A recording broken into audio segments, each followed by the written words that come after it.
Mas Victor, terima kasih banyak atas bantuannya, karena Mas Victor adalah salah satu sosok orang yang mau berbagi terhadap saya dengan bukan nominal yang sedikit. Beliau memberikan dengan nominal yang cukup besar menurut saya, teman-teman ya. Sekali lagi saya berterima kasih banyak sama Mas Victor. Semoga Mas Victor diberikan kesehatan, keberkahan, dan selalu tentunya di dalam bimbingan yang Maha Kuasa 1x24 jam sampai akhir hayatnya. Dan semoga Mas Victor dan keluarganya diangkat derajatnya oleh Allah menjadi hamba-hamba yang dimuliakan oleh Allah Subhanahu wa Ta'ala, baik Mas Victor dan anak-anak serta istrinya Mas Victor. Terima kasih banyak Mas Victor. Sekali lagi, hanya itu yang bisa saya berikan sama Mas Victor, hanya doa yang saya bisa haturkan kepada Mas Victor.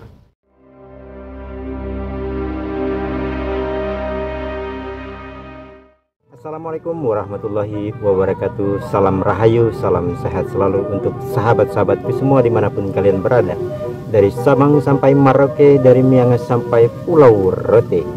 Seperti biasa teman-teman, berjumpa lagi bersama saya di channel TV Abah, channel apa adanya, dan channel yang sangat sederhana. Seperti biasa juga teman-teman, sebelum kita melanjutkan kajian kita, ada baiknya mari kita ngopi dulu. Bagi yang belum ngopi silahkan ngopi, bagi yang sudah ngopi bikin lagi teman-teman kopinya. Memang ilmu itu perlu dikaji teman-teman. Kalau tidak dikaji, seluas apapun kita punya pengetahuan, setinggi apapun kita punya pengetahuan, seluas apapun kita punya pengetahuan, sedalam apapun kita punya pengetahuan, kalau pengetahuan itu tidak kita amalkan walaupun satu ayat, maka akan lenyap ilmu itu teman-teman. Tapi seperti biasa teman-teman, mari kita ngopi dulu, kita ngobrol-ngobrol santai aja sambil mengkaji, sambil mengaji, agar mudah-mudahan kita mendapatkan sesuatu pengetahuan yang bisa membuat hati kita ini menjadi selalu dingin, tidak panas pada umumnya ya. Alhamdulillahirobbilalamin. Seperti biasa teman-teman, mari kita lanjutkan videonya. Assalamualaikum warahmatullahi wabarakatuh.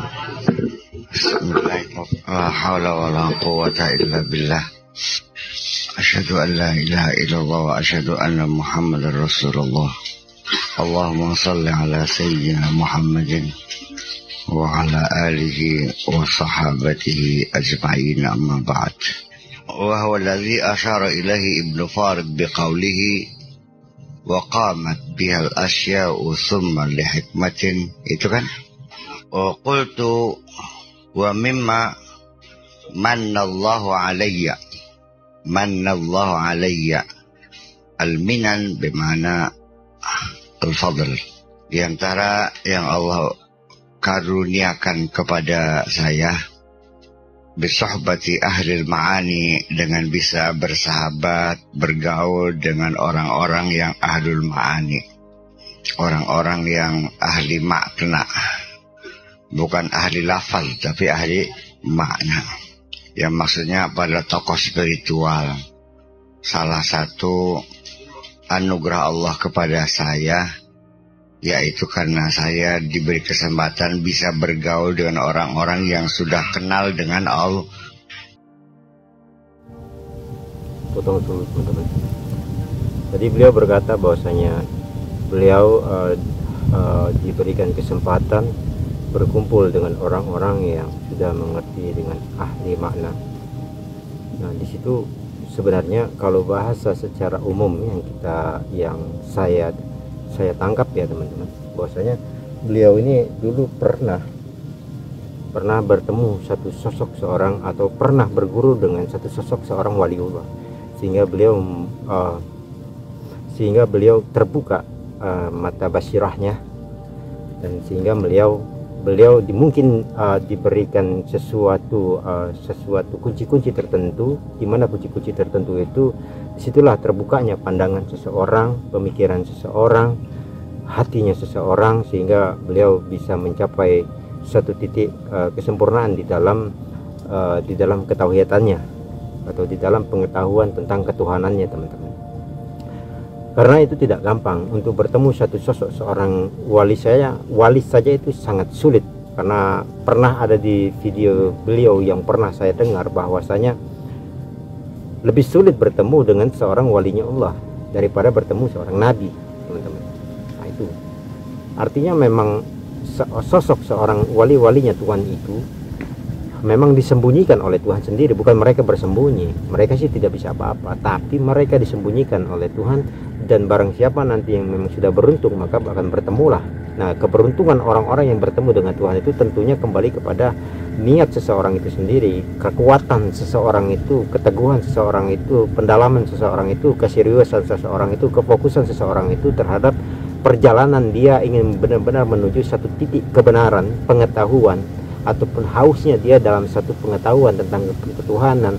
Haus di sini dalam arti bahwasanya mereka selalu ingin mencari apa sesungguhnya daya tarik di dalam hati mereka itu. Saya pengen tahu tentang ini dan ini dan ini dan ini.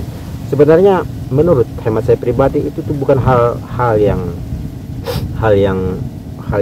dilarang, teman-teman. Kita berpikir seliar apapun, kalau memang masih jalurnya masih dibatas dalam pengetahuan tentang kebenaran, mencari kebenaran, itu tidak masalah sebenarnya, asalkan kita untuk mempribadi. Karena sesungguhnya apapun yang beliau selalu utarakan, aslinya itu sebenarnya pemahamannya, wadahnya yang dia taruh aslinya itu ke dalam.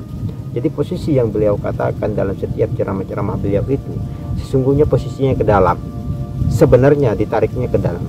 Bahkan terkadang memang ada sebagian keluar, dan keluar itu pun terkadang beliau keluar dulu pemahamannya, dari luar itu beliau tarik lagi ke dalam. Nah, ingat teman-teman, pengetahuan tentang ketuhanan itu sudah konsep ataupun rancangannya sudah berbicaranya ke dalam, tidak keluar. Keluar itu hanya sebatas aturan secara umum dalam pengertian bahwasanya tentang ritual agama dan segala macam, untuk agar menjadi sebuah adab yang baik. Manusia kalau tidak diatur, ya tidak ada adabnya, bahkan ya bisa terjadi sebuah kehancuran ataupun banyak sekali benturan.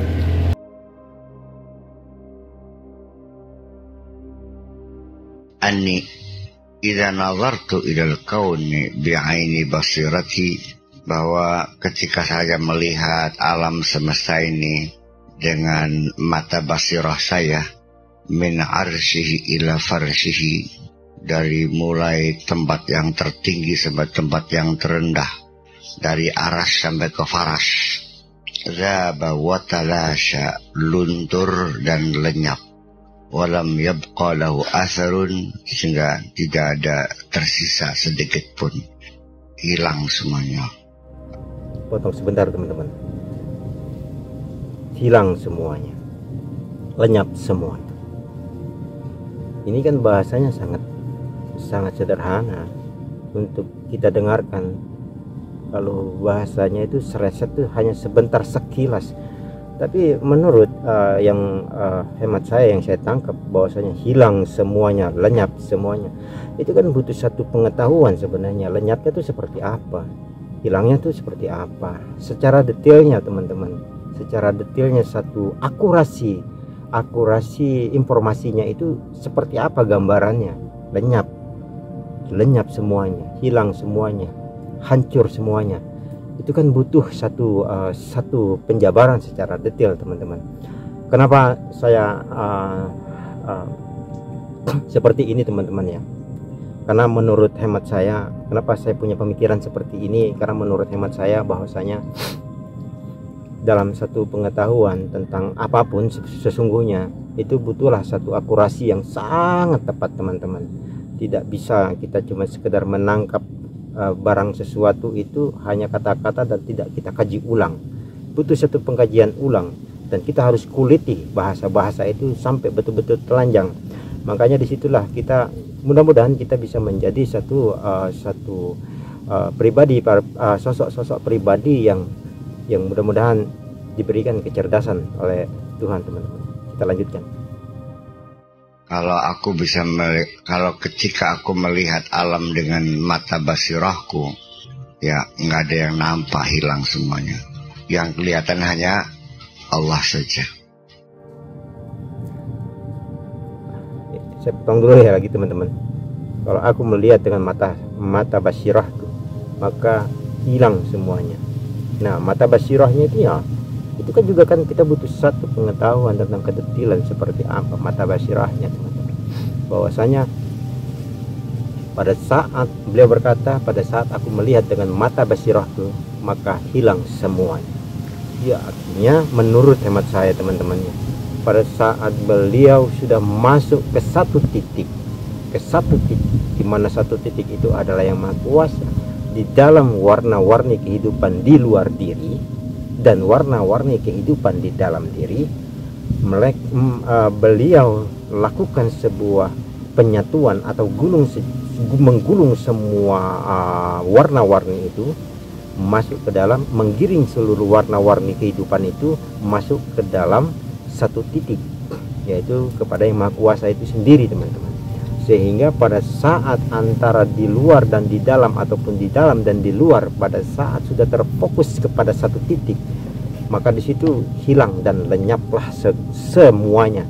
Tapi hal seperti ini menurut hemat saya cukuplah kita pakai sendiri untuk di dalam diri. Tidak boleh dan tidak elok juga kalau kita keluarkan di luar. Dalam arti keluarkan di luar itu kita bicarakan banyak di luar seperti itu. Artinya bila mana kita sudah mendapatkan pemahaman seperti ini, gunakanlah, cobalah, dan terapkanlah untuk diri sendiri.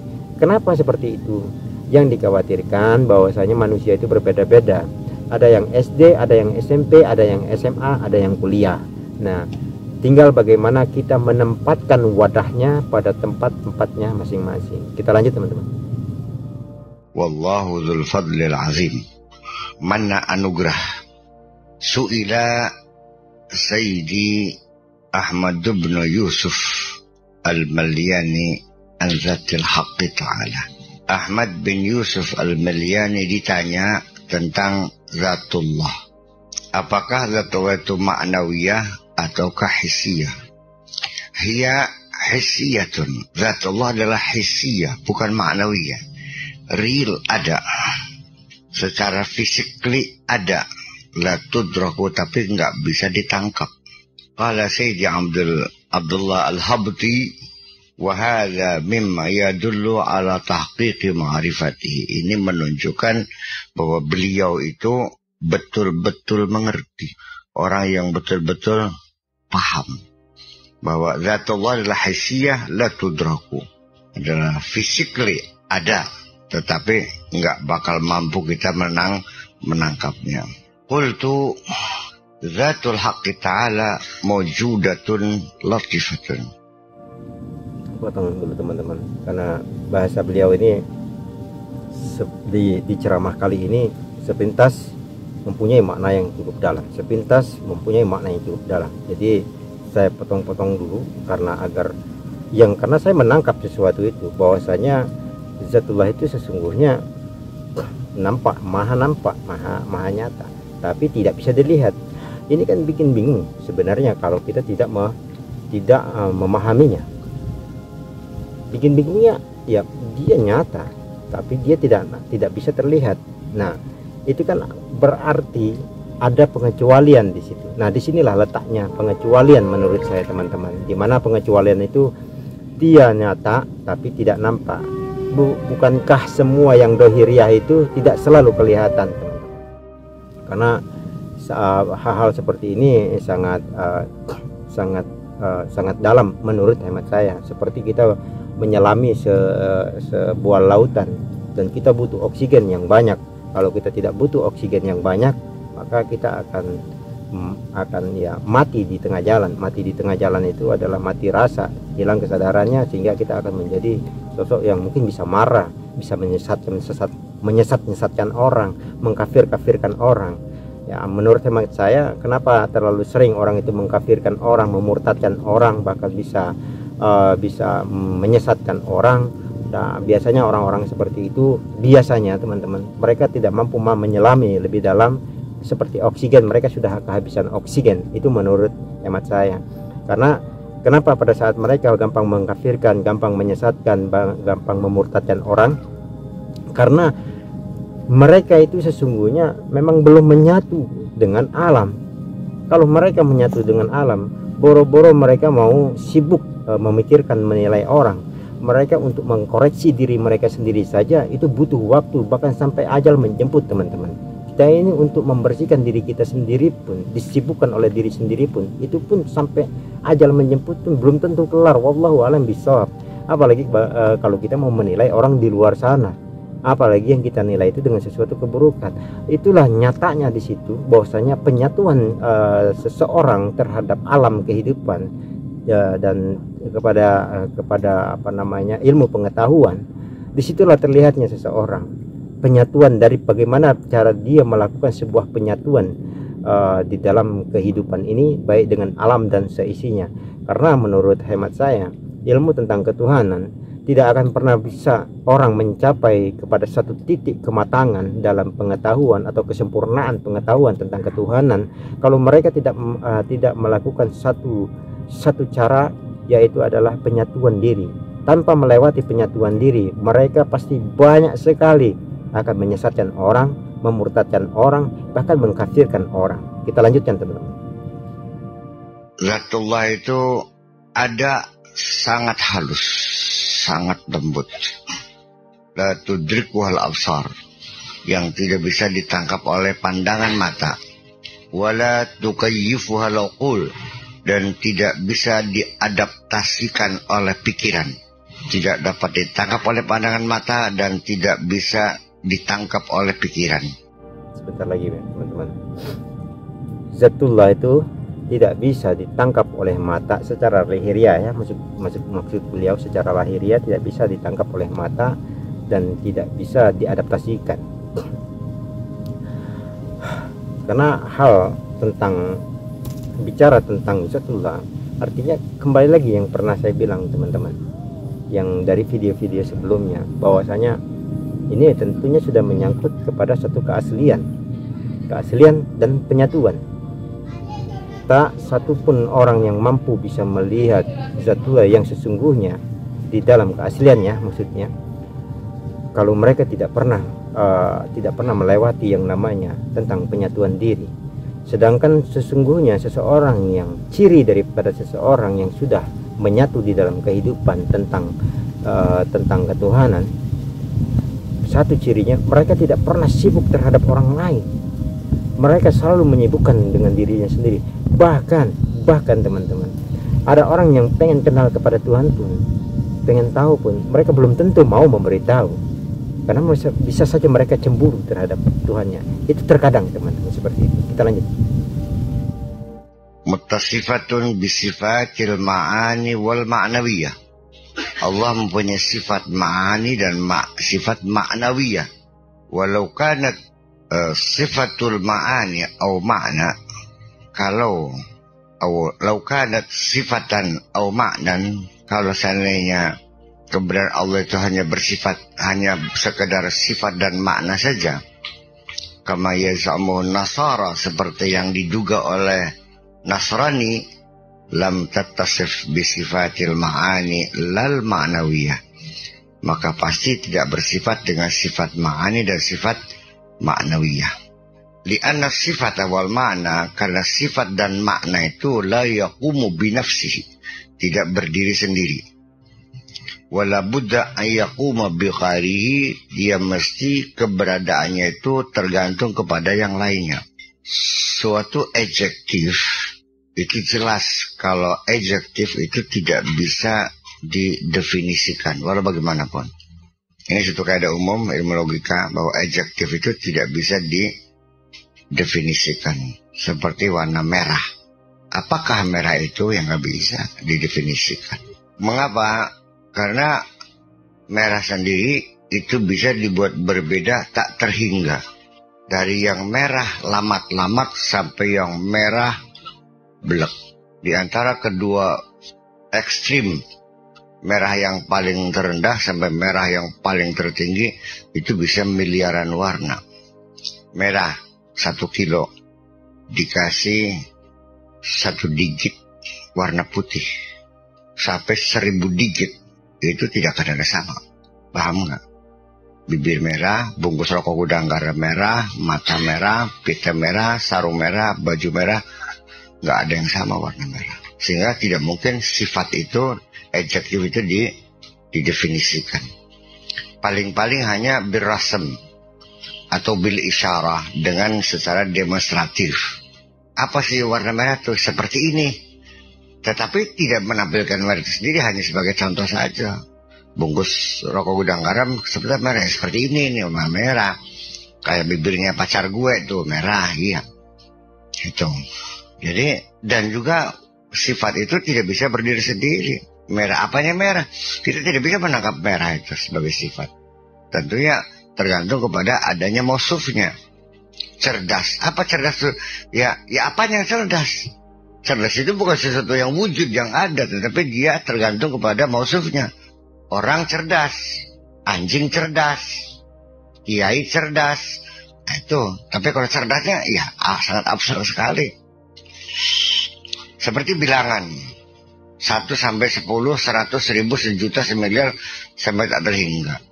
Apa yang kita tangkap? Kita mengatakan 5 ditambah 5, 10. Apanya 10? Itu kan abstrak. Apelnya ada 5. Dihitung 1, 2, 3, 4, 5. Di atas meja ini ada apel 5. Tapi kalau kita kata di atas meja ada 5, apa yang masih dalam pikiran kamu? Di kantong saya ada 5. Apanya yang 5? Ya, 5 itu bilangan. Ada nggak? Ya nggak ada. Kalau 5 itu sesuatu yang nggak ada. Bisa nangkep nggak? Ya abstrak. Kalau 5 itu rokok, ya rokok 5. Yang ada rokoknya, jumlahnya 5. Tapi 5 adalah sebagai bilangan, ya tidak bisa ditangkap dong. Rokok bisa dimasukin kantong. Kalau 5 masuk nggak kantong? Tuh rokok nek bakar rokok bisa diobong beli. Bakal 5 udud ana 5. Ning kantong ana udud 5. Udud ana jumlahnya 5. Bisa diudud beli. Dibakar bisa beli. Diisep bisa beli. Bahkan 5 sih bisa dibakar beli 5. Yang 5 itu bukan apa-apa, ya abstrak kok. Itu maknanya. Jadi ini yang dimaksudkan dengan la yaqumu bi nafsihi wala budda an yaquma bi ghairihi. Bisanya kita tangkap bilangan 5 itu karena dia menjadi bilangan rokok. Matematika kan ilmu abstrak, ngerti beli? Boleh sempurna kan masih zaman Mesopotamia. Baru dengar, oh iya. Ya, dari Pak Edi mah beli orang Pak Edi. Masa guru matematika beli paham nih. Nah gitu. Wasifatu la tattasifu bisifatin ukhra. Dan sifat itu tidak bisa mensifati sifat yang lain. Paling-paling gabungan 2 sifat. Tapi suatu sifat mensifat yang lain nggak bisa. Kalau hitam manis mah ada. Tapi warna hitam yang manis ya susah. Tetap saja warna hitam yang manis nggak bisa ditangkap. Maksudnya apa? Tapi kalau perempuan hitam manis ya bisa. Jadi nggak bisa sifat mensifati sifat itu. Itu makanya.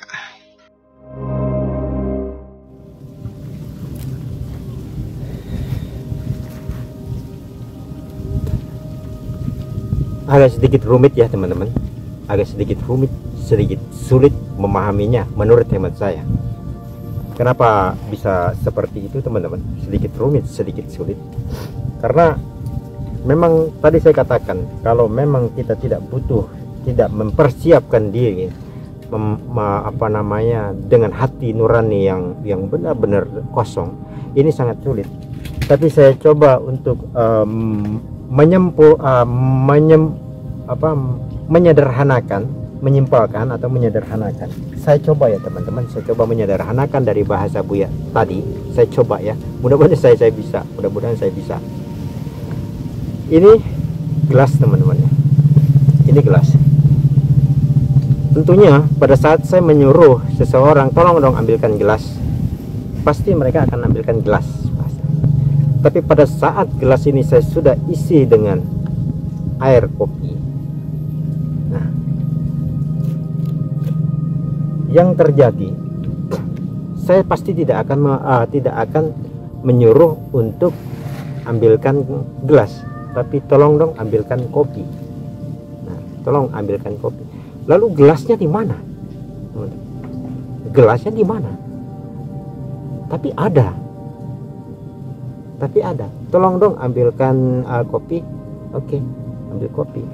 Gelasnya nggak ada. Ini udah bentuk kopi, teman-teman. Nah, di mana sifat itu tidak akan pernah mensifati yang lain. Sifatnya ya manis, ya manis, tidak akan pernah mensifati yang lain, tidak akan pernah mensifati yang pahit. Artinya sifat yang maha kuasa, ya sudah, sifatnya yang maha kuasa tidak bisa disifati oleh sifat makhluk. Sesungguhnya sifatnya yang maha kuasa, ya sifat yang maha kuasa yang akan terbagi menjadi, yang terbagi, teraplikasi, bahkan terejawantahkan ke dalam simbol pensifatan makhluk, yaitu secara makhluknya sifatnya gula ya manis, sifatnya sifatnya gelas seperti ini untuk menampung daripada kopi itu sendiri atau air kopi itu sendiri. Kalau kita bilang kopi, kopinya saja nggak ada ini teman-teman. Kopinya mana? Yang ada kan gula. Ya gulanya nggak ada. Yang ada kan kopi. Jadi sebenarnya yang mana ini teman-teman? Aslinya seperti apa? Jadi aslinya itu memang satu kesatuan yang tidak akan pernah terpisahkan. Makanya disitulah butuhnya satu penyatuan diri. Barang siapa tidak pernah melewati dan tidak mempelajari, bahkan tidak memahami secara utuh tanpa terbagi sedikit pun tentang pengetahuan tentang penyatuan diri, maka sulit mereka akan bisa memahami tentang ketuhanan tadi. Karena menurut yang saya sederhanakan, pada saat saya gelas kosong saya sudah kasih kopi, sudah tentunya pasti saya bilang ini kopi. Lah gelasnya kemana? Padahal gelasnya ada, ya wujudnya ada, bisa saya rasakan, bisa saya pegang wujudnya gelas, bisa saya rasakan, tapi tidak nampak bahasanya. Yang nampaknya hanyalah, atau yang nampak yang disebutnya hanyalah kopi. Ya gelasnya sudah hilang, karena pada saat saya manggil tolong dong ambilkan kopi, bukan gelas lagi, gelasnya sudah hilang. Nah, dan inilah sesungguhnya teman-teman, pada waktu Syekh Siti Jenar di dalam sebuah kisah cerita filmnya itu, pada waktu beliau sedang tafakur, beliau dipanggil. Syekh Siti Jenar disuruh datang di persidangan. Syekh Siti Jenar bilang, aku tidak ada, yang ada yang maha kuasa. Ya sudah, kalau begitu yang maha kuasa yang datang. Yang maha kuasa tidak ada, yang ada Syekh Siti Jenar. Kan bingung. Nah, kesimpulannya menurut hematnya admin ya teman-teman, bahwasanya sesungguhnya tidak bisa dipisah. Jadi ya Gusti Pangeran ya, Syekh Siti Jenar silakan datang bahasanya. Nah, itu yang maha kuasa itu maha meliputi, dan sifatnya tidak bisa disifati oleh sifat selain sifatnya sendiri atau keaslian sifatnya sendiri.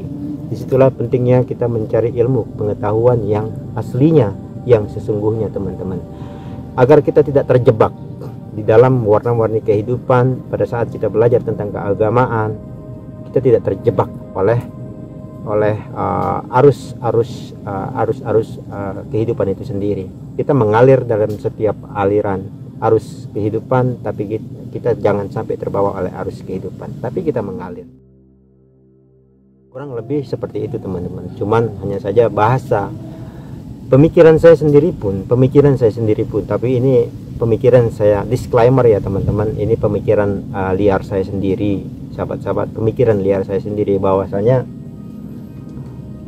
terkadang saya berpikir, apakah benar ada wujud yang maha kuasa, yang aslinya asli. Ini disclaimer ya teman-teman, ini bahwasanya ini hanya pemikiran liar. Saya pernah berpikir, apakah wujudnya yang maha kuasa, wujud yang seperti saya ini, maksudnya yang kelihatan betul-betul membentuk seperti ini, apakah ada? Dan itu pun untuk saya sendiri, disclaimer ya teman-teman, jangan ditiru, bahwasanya saya meyakini itu ada. Nah, terus orang berpikir, ya kalau katanya bahwasanya wujud yang maha kuasa sesungguhnya itu ada, ya nanti kita kafir, murtad. Sekarang tadi kita berbicara bahwasanya antara wujud, sifat, asma dan perbuatan itu kan tidak bisa terpisahkan. Ya nggak akan mungkin adanya sifat tanpa adanya wujud.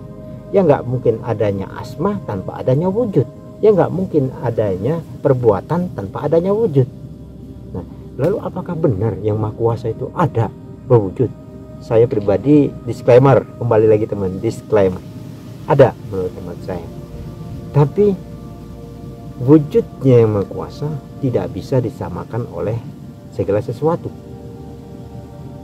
Nah, kan menjadi pengkajian saya lagi teman-teman, tidak bisa disamakan oleh segala sesuatu. Nah, detailnya yang tidak bisa disamakan oleh segala sesuatu itu seperti apa? Itu detailnya, detail kajiannya itu seperti apa yang tidak bisa disamakan oleh segala sesuatu. Nah, kenapa saya meyakini yang Maha Kuasa itu yang Maha Wujud dan memang ada sesungguhnya aslinya? Ya karena ada sifatnya, karena ada namanya, karena ada perbuatannya, melalui simbol-simbol yang sudah diajawantakan di dalam kehidupan, warna-warni kehidupan di muka bumi ini serta seisinya teman-teman. Itu menurut hemat saya. Tapi dia wujudnya wujudnya yang Maha Kuasa tidak akan pernah bisa disamakan oleh segala sesuatu. Tidak bisa disamakan oleh segala sesuatu artinya sudah tidak pernah bisa dinilai. Intinya begitu teman-teman. Kenapa? Pada saat kita menilai sesuatu yang maha wujud, sesungguhnya hancur nilai itu. Pada saat kita mengukur yang Maha Kuasa, hancur ukuran itu. Pada saat kita memandang, maka hancur pandangan itu. Hancurnya seperti apa?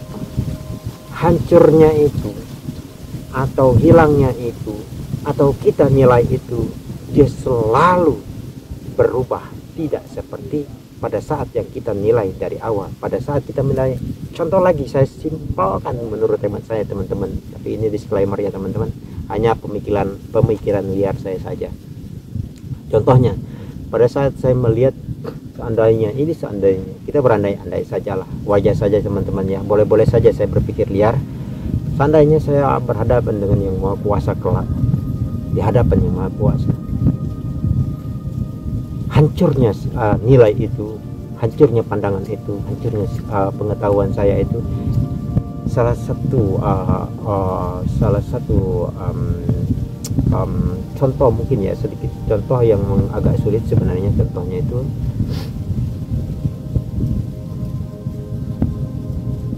jadi begini teman-teman,